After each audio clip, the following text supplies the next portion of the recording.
So, we are doing chapter number 3, Food and Health, and this is your second video on this chapter.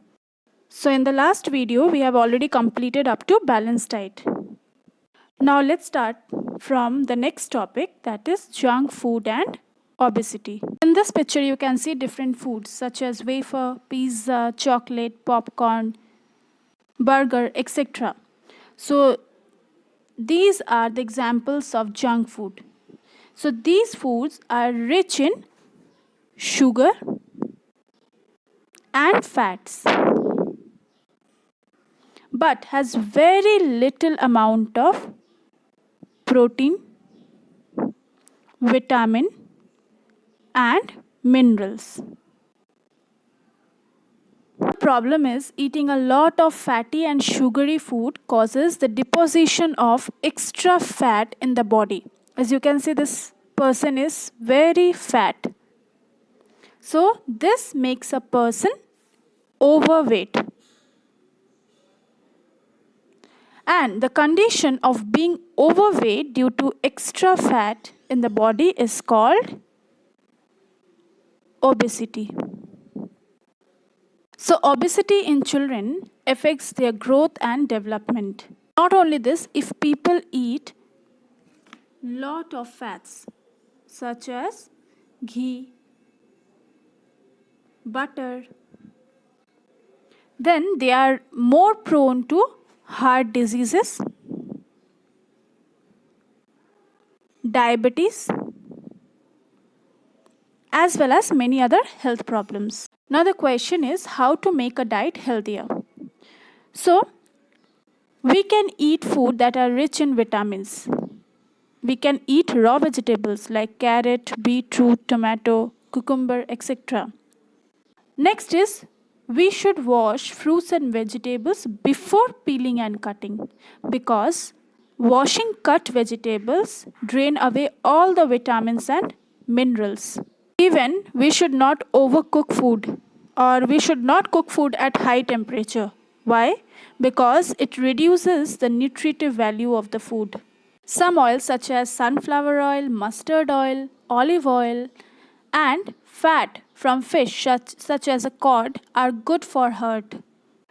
We can go for the steamed food as well, such as idli and dhokla, because they are more wholesome, light and easy to digest. Even we can use fermented and sprouted food in our diet because it improves the nutritional value and also help to preserve the nutrients in food. Even we should not skip breakfast and should have an early light dinner.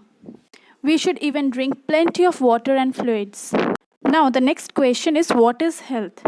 So health is a state of complete physical and mental well-being. So healthy doesn't only mean that the person is physically fit or not. It is related to the mind also, whether the person have healthy mind or not. So we need to have a strong disease-free body and an alert mind to be healthy.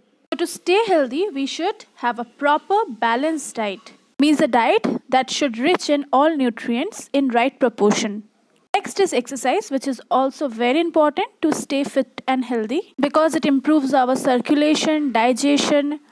It supplied more oxygen to our body. It even strengthens the nervous system by supplying more blood to the brain and also helps us to use the stored fat in our body. Next is rest. So we should take adequate rest and should sleep properly. Why it is important? Because it relaxes our muscles and helps the body to grow. It even gives the body a chance to repair its damaged parts. For example, suppose whole day you are doing some work or study, so your body uses energy and you cannot do further work until you take some rest. So rest is very important. And we also feel refreshed and energetic after sleep. So an adult needs at least 6 to 8 hours of sleep in a day. Next is maintain hygiene. So hygiene may be defined as good habits that ensure cleanliness and good health. So brushing teeth twice a day, washing hands before and after meal, cutting nails regularly are some of the good habits to maintain proper hygiene. So it is important because it helps us in preventing diseases. So to save yourself from some deadly diseases, you should do all these things on a regular basis. The last one is posture. So what is posture? Posture is the position in which we hold our body when we sit, stand or move. So in this picture you can see which are correct posture and which are incorrect posture. In correct posture it is shown that our back should be straight while on standing or sitting. And in incorrect posture it is shown that if we do not stand straight or sit straight for a long time, then it could lead to pain in our joints and muscles. The next topic is diseases. So, a disease is a condition in which our body or a part of it does not function properly. So, we know that diseases are caused due to various conditions and reasons. If we do not do exercise, if we do not eat proper balanced diet, if we do not take rest, if we do not maintain hygiene, then we may suffer from various diseases. So, diseases are of two types: communicable diseases and non communicable diseases. So, what are non communicable diseases? So, non communicable means there is no communication, we can say. So, diseases that do not spread from one person to another are called non communicable or non contagious diseases. So, this mainly caused due to lack of one or more nutrients in our diet. We also call it deficiency diseases. So in this chart, you can see the name of the deficiency diseases, their causes, symptoms, and preventive measures. So the first one is night blindness, which is caused due to the deficiency of vitamin A. And the symptoms are poor vision, loss of vision in darkness. And the sources are given here. So we must have these fruits and vegetables in our diet. Next is beriberi, that caused due to deficiency of vitamin B1. Beriberi is a nerve disorder and it affects the muscles and heart. Next is scurvy due to the deficiency of vitamin C. So it results in bleeding gums, wounds that take longer time to heal. Next, due to deficiency of vitamin D, in children it causes rickets and in adults it causes osteomalacia. That means the bone becomes soft and bent in children and it becomes brittle in adults. So we should have milk, egg, all these things in our diet. Milk is rich in vitamin D as well as calcium, which makes our bones strong.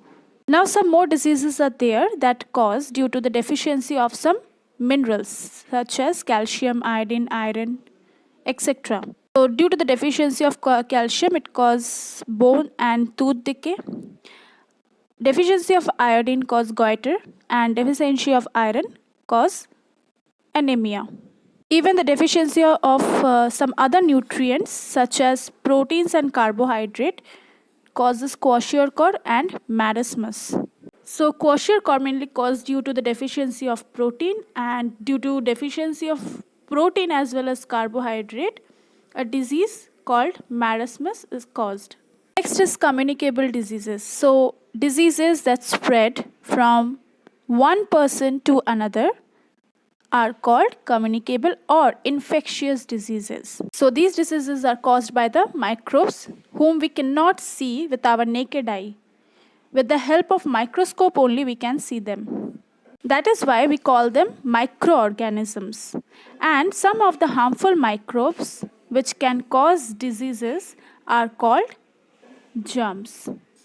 So the microbes or germs that are responsible for causing diseases are bacteria, virus, protozoa, and fungi. So these microbes spread the disease from one person to another and cause infection. So these germs can enter our body through air and direct contact, through food and water, and to insect bites. Suppose when a sick or infected person, suppose this is the infected person, coughs, sneezes or spit, germs are released into the air and can infect a healthy person. And the healthy person also becomes infected. Not only that, even when a healthy person comes in contact with the infected person by sharing some of its things, such as clothes or it can be utensils, etc., then the person, this healthy person, also get infected. So some diseases that spread through direct contact are chickenpox, measles, ringworm, common cold, diphtheria, and tuberculosis. Next is through food and water. So eating infected food and drinking infected water causes diseases like diarrhea, typhoid, jaundice, and cholera. So we should mainly eat covered food items, or even after cooking also we should cover all the items, because mainly the flies and other insects spread diseases. Because the flies or the insects first sit on the garbages or feces or other dirty things, as a result of which the germs stick onto their body or on legs, and after that they sit on our food, and in this manner they spread the diseases. Next is insect bites. So mosquitoes and other insects can transmit germs through their bite. When a female Anopheles mosquito, suppose this is Anopheles mosquito, this one, bites a sick person, so this is the sick person suffering from malaria. We know that mosquito sucks our blood, so with the blood they suck this malarial germs as well, that is present in the blood of this person, infected person. And after sucking blood, this mosquito then bite the healthy person, and this healthy person also get infected